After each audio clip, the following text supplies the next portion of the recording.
It doesn't get much more classic than a pheasant tail nymph. I once heard from someone that if a fly has pheasant tail and peacock herl, it's gonna catch fish. And lucky for us, the base of this fly is both of those materials. It's a great mayfly or stonefly imitation, so you're definitely want to add a bunch of these to your box in sizes ranging from 10 to even 18. All right, to tie this fly, you'll need a standard nymph hook, a brass bead in gold. Today I'm tying this on a size 14 hook and a 1/8 inch bead, some brown 70 denier thread, obviously some pheasant tail, some small gold wire, and peacock herl. All right, gather up your materials. Let's get tying.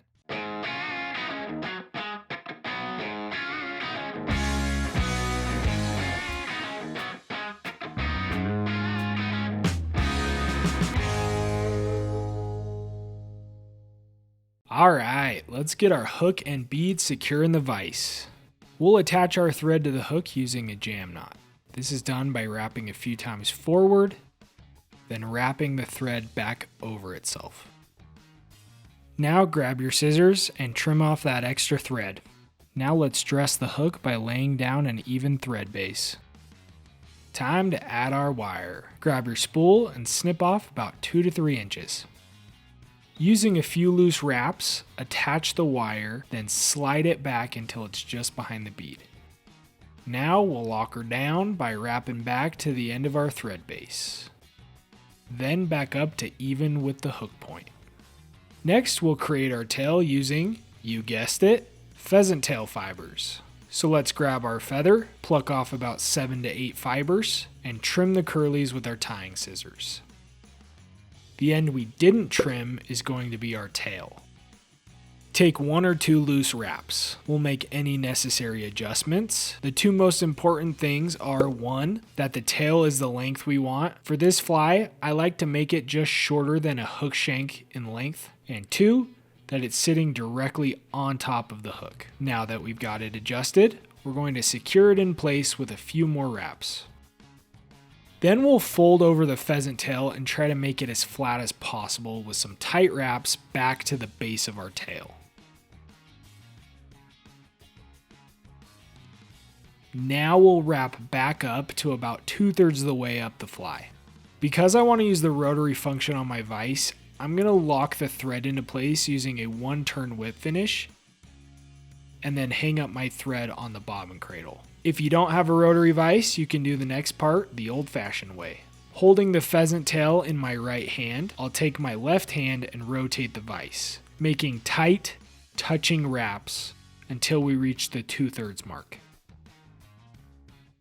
Then take your left pointer finger and hold the pheasant tail in place, and take your bobbin off the cradle. Grab the pheasant tail fibers with your right hand again, and take the thread up and over a few times. This should provide enough tension on the fibers for you to be able to let go. Then add a few more tight wraps, securing them in place. Now grab your scissors and trim the excess. If you haven't already noticed, pheasant tail fibers are quite fragile. One meeting with the trout tooth and it's goodbye to all your hard work.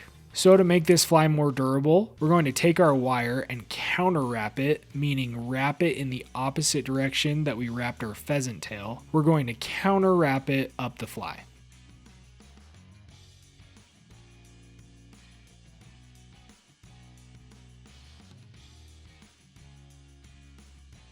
Once we reach the end of our pheasant tail, we'll take some thread wraps around both sides of the wire and helicopter free. Now, this wouldn't be a pheasant tail without another round of pheasant tail fibers. So again, let's grab our feather, pluck off about 6 fibers, and trim the curlies with our tying scissors. The end that we didn't trim is going to be our legs.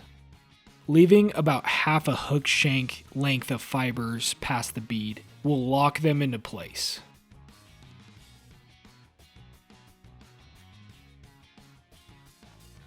Now let's talk peacock herl. Grab the longest, fluffiest feather you can find. One side is brittle and one side is pretty strong. The The color gives it away. Our brittle side is going to be that classic peacock green, and the strong side is white. We're going to take the brittle side, pull a little bit off, and then tie the end of it into that gap on our fly.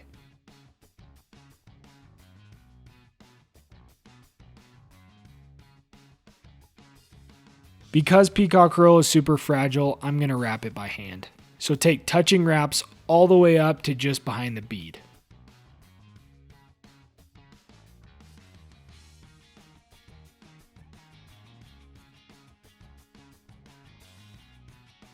Then, holding the herl in your right hand, take the thread and go up and over a few times to lock it into place.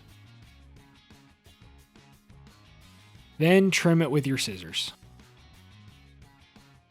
Now we'll create our wing casing and legs. Take your thumbnail and push down on the base of the pheasant tail fibers. They should fold back. And if you're lucky, a little space will open up in between them. We're gonna grab those longer pheasant tail fibers, fold them back over the top of the peacock herl, and right through that gap in the legs. The legs can be a little finicky sometimes, so just keep trying until you're able to get an even amount on both sides. Now, same thing, hold the pheasant tail in your right hand and go up and over with your thread. Once it's held in place, take your tying scissors and trim the pheasant tail fibers. But be careful, I can't tell you how many times I've gotten to this point and accidentally slashed the wing casing or a leg. Now we're going to tighten everything up with a few securing wraps.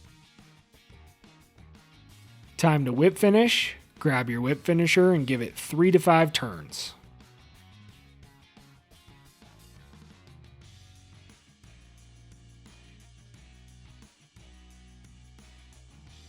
Now we can snip the thread. Like I mentioned earlier, these fibers aren't super durable, so if you want to give it a little added strength, you can hit it with some UV resin and a quick flash of the UV torch. But either way, this pheasant tail is going to catch you some fish. If you enjoyed this tutorial and found it easy to follow, be sure to check out all of our other tutorials here. And if you haven't already, be sure to subscribe so you don't miss out on all of our weekly tips. Thanks for watching and live real life.